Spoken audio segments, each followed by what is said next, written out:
Good Monday morning, everyone, and welcome into today's daily Bible reading for April the 24th. Today we are reading together in Numbers chapter 19, which is going to contain this super weird and strange and random instruction concerning a red cow, as some of the older translations say, the red heifer. This is the law of the red heifer, the law of the unblemished red cow, and it pertains to the issue of an Israelite coming in contact with a dead body.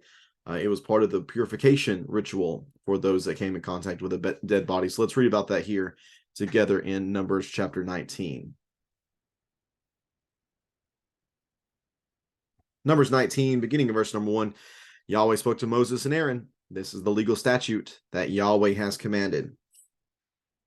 Instruct the Israelites to bring you an unblemished red cow that has no defect and has never been yoked.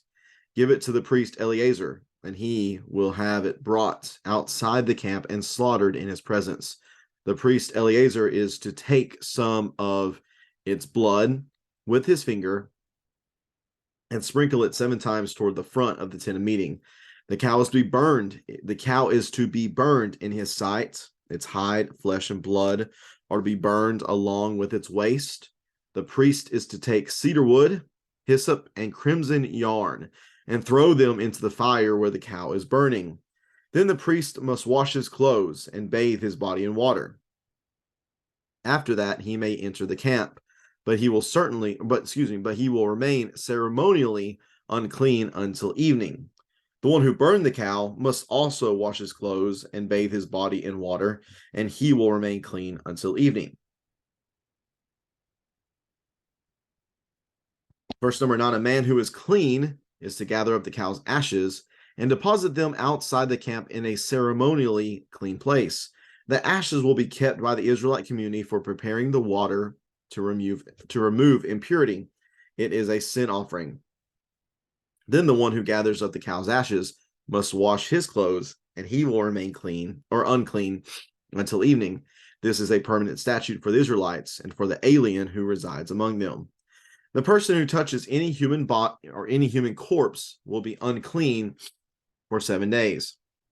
He is to purify himself with the water on the 3rd day and the 7th day, then he will be clean. But if he does not purify himself on the 3rd and 7th days, he will not be clean. Anyone who touches a body of a person who has died and does not purify himself defiles the tabernacle of Yahweh. That person will be cut off from Israel. He remains unclean until the water for impurity has not been sprinkled on him, and his uncleanness is still on him. This is the law when a person dies in a tent. Anyone who enters the tent and everyone who is already in the tent will be unclean for 7 days. And any open container without a lid tied on it is unclean. Anyone in the open field who touches a person who has been killed by the sword or has died, or who even touches a human bone or a grave, will be unclean for 7 days. For the purification of the unclean person, they are to take some of the ashes of the burnt sin offering, put them in a jar, and add fresh water to them. A person who is clean is to take hyssop, dip it in the water, and sprinkle the tent, all the furnishings, and the people who were there. He is also to sprinkle the one who touched a bone, a grave, a corpse, or a person who had been killed. The one who is clean is to sprinkle the unclean person on the 3rd day and the 7th day. After he purifies the unclean person on the 7th day, the one being purified must wash his clothes and bathe in water, and he will be clean by evening. But a person who is unclean and does not purify himself, that person will be cut off from the assembly because he has defiled the sanctuary of Yahweh. The water for impurity has not been sprinkled on him. He is unclean. This is a permanent statute for them. The person who sprinkles the water for impurity is to wash his clothes, and whoever touches the water for impurity will be unclean until evening. Anything the unclean person touches will become unclean, and anyone who touches it will be unclean until evening. And that is Numbers chapter 19. Again, as we're reading through this writing of Numbers, you might be wondering, what? What's the deal here? Why include this chapter? Well, it's a chapter dealing with how someone becomes purified after coming in contact with a corpse. Remember, being around a dead person or a grave anything of that nature would make someone unclean, because that is diametrically opposed to a holy God, a God who is defined by life. This subject fits in this text because what are they about to do? What have we seen? Remember, just a few chapters ago, they were about to enter into the promised land, yet they were unable to enter because of unbelief, a lack of trust in Yahweh.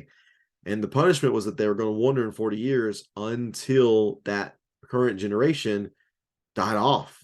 So they are about to be in a situation where they're going to be around a lot of dead people, whether that be from natural causes or whether it be punishment that comes from certain rebellions that would pick up here or there. We've already read a number of occasions where thousands of people died at a certain time because of some sort of rebellion. So when that happens, they need to be very cautious about coming into contact with Yahweh's tabernacle, because in doing so, they would defile it.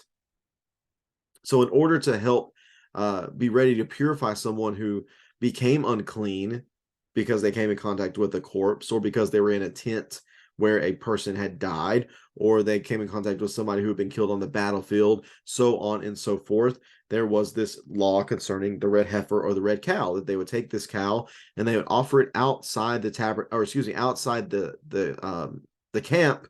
Eleazar would participate in this. This is not your normal sacrificial offering, but instead this was just a burning of this cow, this red heifer, this red cow, so that the ashes could be collected and they could be kept in a certain place, so that whenever somebody did come in contact with a body and they needed to be cleansed from that, they would add some water to these ashes. They would be sprinkled on the person on the 3rd and the 7th day, and then they would be clean at the end of all this. But I want to note too just how contaminating and how contagious this uncleanness was. Well, not only did the person who actually came in contact with the dead body need to be purified, but the one who burned the cow, the one who collected the ashes of the cow, the one who applied this weird concoction on the person who was unclean, all of these people became unclean as well. Not to the point that they had to go through what the person who actually had contact with the dead thing had to do, but they needed to wash their clothes and they would be unclean until the evening. Again, all this just gets back to the reality of how important it was for people to be whole and to be holy and to be sanctified whenever they came in contact with God, whenever they came in contact with one another. Because when they became contaminated and unclean by the corpse or something associated with it, then everything they touched became unclean. Even the person who died within the tent, the whole tent needed to be cleansed. It was just very, very serious issue. So much so that those who were unwilling to do so and those who defiled the tabernacle, they were told that they had to be cut off from the people. They had to be cut off from the community. That person will be cut off from Israel. He remains unclean because the water for impurity has not been sprinkled on him and his uncleanness is still on him. That can't stand. That cannot be around the people of a holy, clean, pure, and sanctified God. Just cannot happen. Yahweh will not allow it. So this is going to be something that unfortunately is going to be quite common for the people moving forward. Again, a number, thousands upon thousands have to die. So you better keep these ashes of the red heifer, the red cow, better keep them fully stocked, because they're going to be necessary as they continue through the wilderness, just wandering for 40 years for the generation to die off. Some of that's going to happen naturally. Some of it's going to happen as a consequence for sin and rebellion. But have the ashes ready, because people are going to need to be purified so they can cleanse themselves from the uncleanness and impurity that would come from coming in contact with a dead corpse of some sort.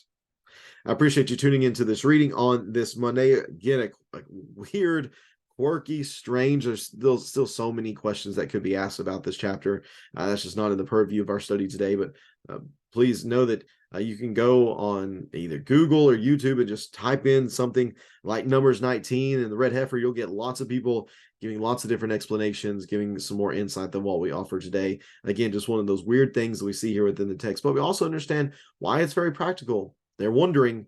The purpose of wandering is to allow the generation to die off. So if you come in contact with one of those who has died, you need to make sure you're doing what is right to become pure in God's sight and to be ceremonially clean once again. Thanks for tuning in on this Monday. Hope you'll tune back in tomorrow as we read together from Numbers 20. Let me double check here. I want to say we have a double check. Nope. Tomorrow we're going to be reading in Numbers chapter 20. We'll be reading about water from the rock. A lot of time has passed in just a few short chapters. So we go from being on the doorstep to Canaan to wandering around the wilderness, and now we're almost back to getting ready to enter Canaan once again.